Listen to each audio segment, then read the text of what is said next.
Hey, smart people. Are you one of the many who suffers from test anxiety and stress?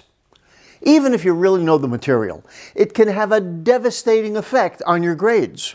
Well, I have good news for you. You're about to get a handful of ideas that are totally practical and can help you immediately overcome your test anxiety and stress. Obviously, you're not alone. In truth, many students from grade school to grad school are plagued by it.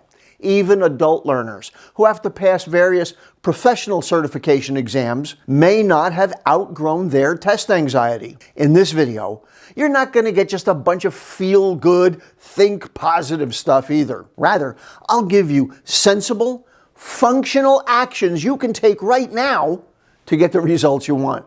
First, let's talk about why you still suffer from this problem. By now, most of you watching this will have tried some ways to overcome it, but it hasn't helped.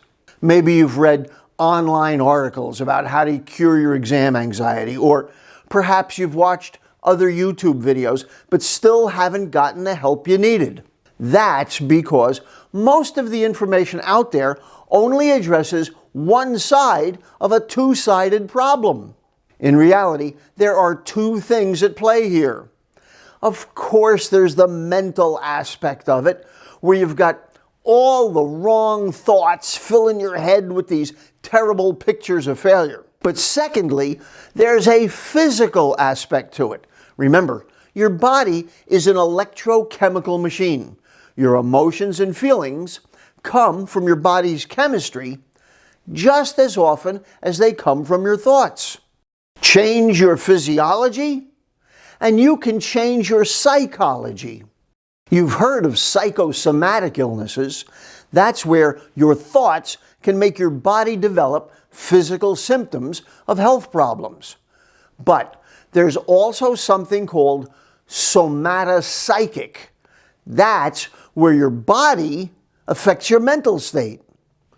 Let's cover the mental stuff first, and then we'll address the physical stuff.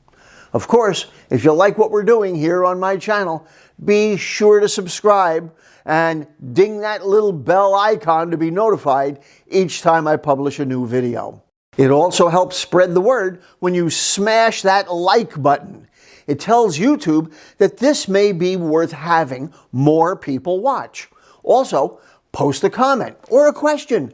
I read every one of them and often reply. Like I said, rather than giving you some sort of a pep talk, here's how to better understand and overcome your test anxiety. Most of the stress about exams, or anything else in life, comes from the emotion of fear. According to the Anxiety and Depression Association of America, there are 3 causes of test anxiety. First is fear of failure. Next, lack of adequate preparation, and third, bad past experiences. So here's something that it seems only a limited number of people have ever tried. It's called writing therapy. That is where you write out your deepest thoughts and feelings. You express your feelings in words. What are you feeling? What are you worried or upset about? What consequences are you afraid of? Write it all out. Don't worry about spelling or grammar or sentence structure. It's not going to be graded. What you're doing is taking that which is partially hidden in the corners and dark places of your mind and then shining a light on them. You're lifting the scary fog that shrouds your thinking so you can come to grips with them here in the real world. This really works for most people, and it's been known to work really fast. You'll be amazed at how your emotional state improves once you're no longer afraid of the boogeyman hiding under the bed. This proven therapy was developed in the late 1980s by renowned psychologist James Pennebaker. He called it expressive writing. The leading theory as to why this works for so many is that writing about your test anxiety offloads worrisome thoughts which then free up your mental resources to better concentrate on your studying or while taking the actual exam. So before you have to focus and concentrate on anything where you're feeling stressed out, spend about 10 minutes or so writing out your worries. You'll likely complete your tasks more easily because you've downloaded the worries out of your head, put them on paper, and then you have more available brain power to apply to the task at hand. In the notes under this video, I put a link from harvard.health.edu that will give you more details about the science and testing behind this writing therapy. Let's continue. You must become consciously aware of your thoughts. Most people just play past tapes of failures or negative self-talk in the background.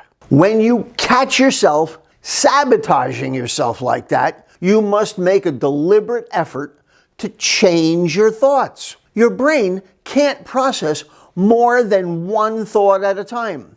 Try it. See for yourself. No matter how hard you try, the best you can do is flip back and forth between two ideas really fast. So, whenever you have a negative thought and keep thinking about it, it will grow. Just the same way as if you planted a seed and kept watering it.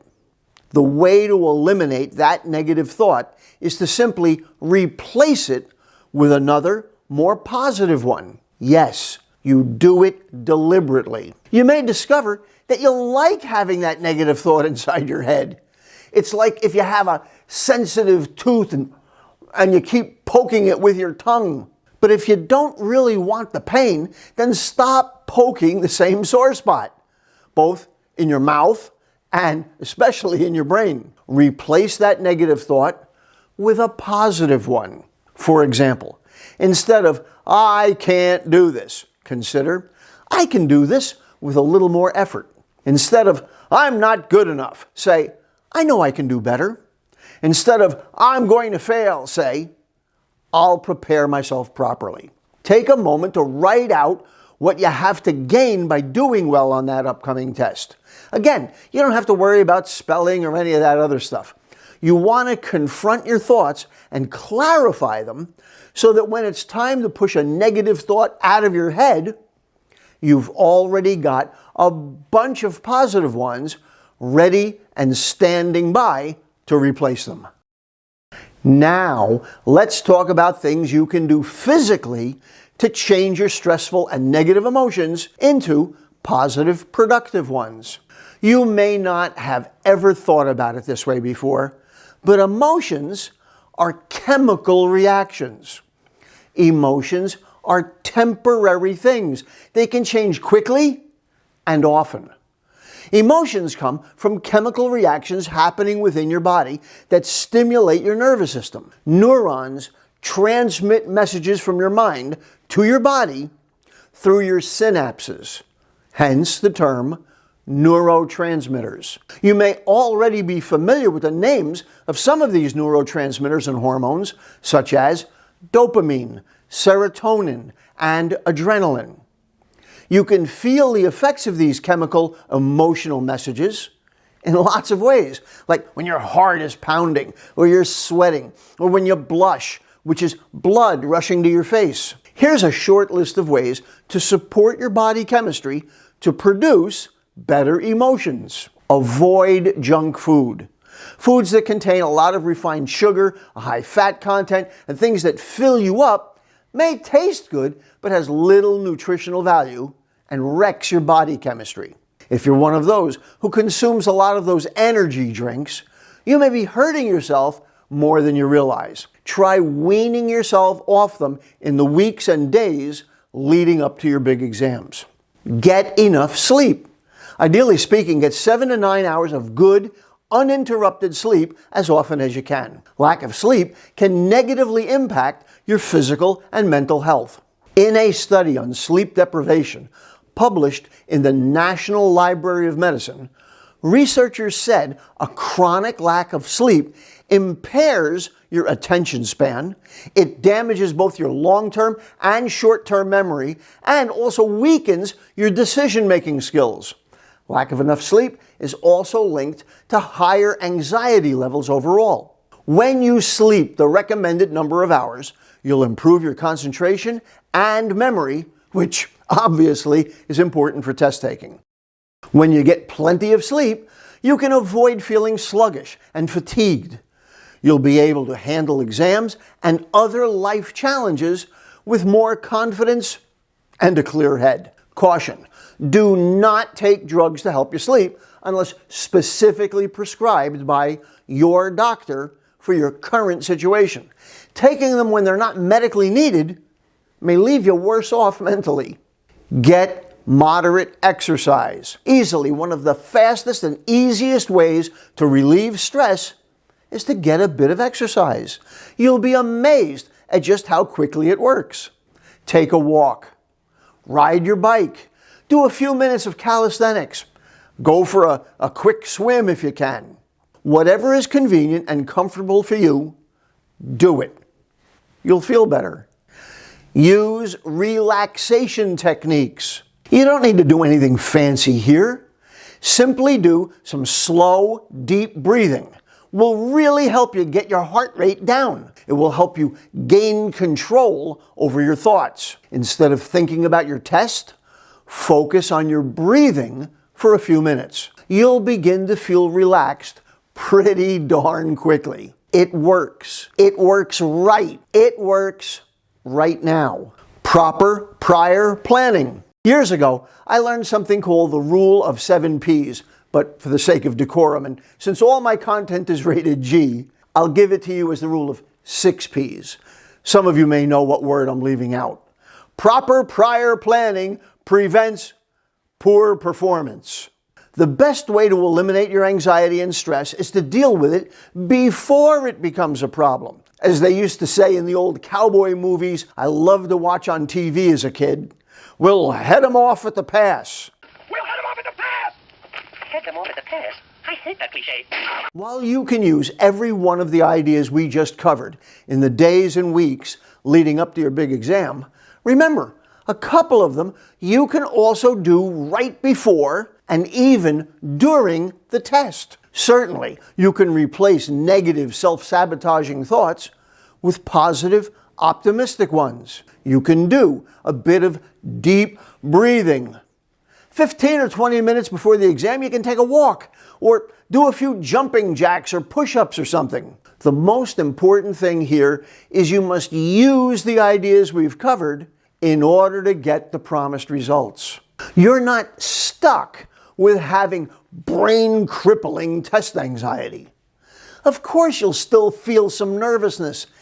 That's only natural. That's your body pouring a bit of adrenaline into your blood system to make you more alert and responsive. Don't mistake that nervousness for fear. They're two separate things. If you've prepared in the ways we've covered here, then, as Franklin Delano Roosevelt said in his inaugural address way back in 1933, Let me assert my firm belief that the only thing we have to fear is fear itself.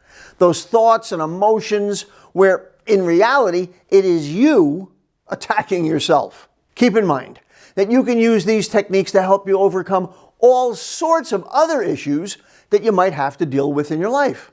This is not just for exams, but you can use these ideas in dealing with many of life's challenges. If you haven't watched them yet, be sure to check out my videos on programming your mind for more self-discipline and all the videos I've got on various test-taking strategies.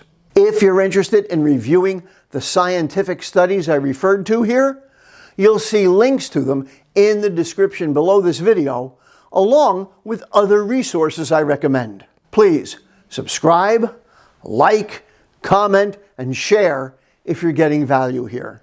As always, this is your favorite Uncle Matt, reminding you that everything I teach takes just a bit of work and effort, but it's worth it.